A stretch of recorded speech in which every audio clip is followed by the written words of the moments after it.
हरे Krishna to all. सर्व भक्तांना दंडवत प्रणाम. आज परिवर्तनी एकादशी आहे. त्यानिमित्त मी हा भगवंतांना सुंदर श्रृंगार करत आहे. परिवर्तनी एकादशीच्या सर्वांना खूप खूप शुभेच्छा.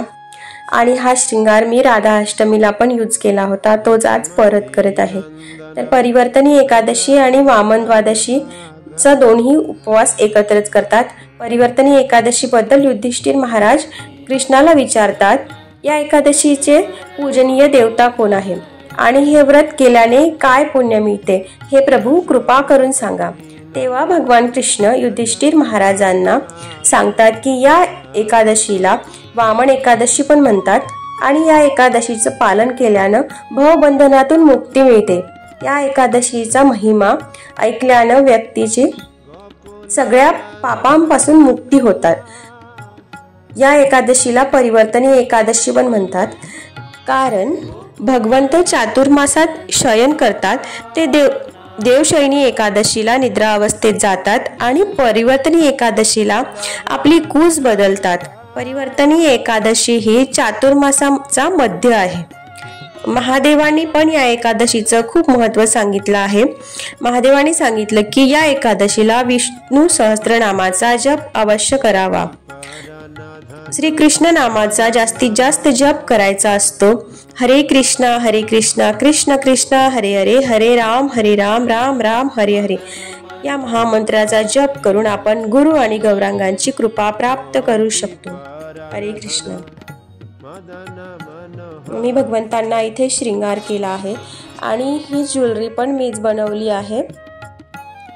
माझ्याकडे काही साहित्य जास्त अवेलेबल नाही आहे, त्यामुळे मी साध्या धाग्यामध्येच दागिने तयार केले आहे आणि हे दागिने आणि ड्रेस मी कसा बनवला आहे याचा जर व्हिडिओ तुम्हाला पाहिजे असेल तर कमेंट करून प्लीज सांगू शकता. मी एक एक करून हे व्हिडिओ देईल आणि मी अजून जास्त व्हिडिओ टाकण्याचा प्रयत्न करेल. आणि प्लीज माझ्या चॅनलला लाईक करा, सबस्क्राईब करा, कारण समोर जे व्हिडिओ येतील ते तुमच्यापर्यंत पोहोचतील.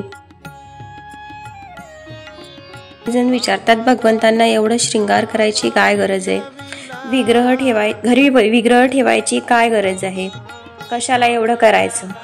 तर प्रभुपाद सांगतात की एक गृहस्थ परिवारात सगळे सदस्य हे भगवंतांचे सेवक मानले जाते आणि भगवंतांची सेवा करणं हेच त्यांचं कर्तव्य असते. आणि भक्त असा विचार करतात की हे आमचं घर नसून श्रीकृष्णाचं घर आहे आणि श्रीकृष्णाची सेवा करणं हे आमचं कर्तव्य आहे. आणि प्रत्येक व्यक्ती तथा धन भोजन संसारातली प्रत्येक वस्तू ही फक्त आणि फक्त श्रीकृष्णांच्या सेवेसाठीच बनलेली आहे.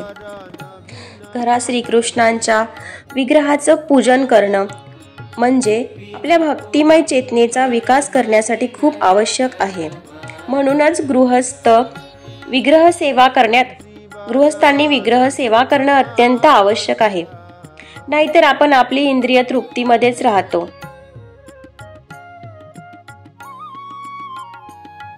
आणि जर घरातलं वातावरण प्रभावशाली आध्यात्मिक बनवायचं असेल तर श्रील प्रभुपादांचे ग्रंथांचं नियमित वाचन, अध्ययन आणि श्रवण आवश्यक आहे.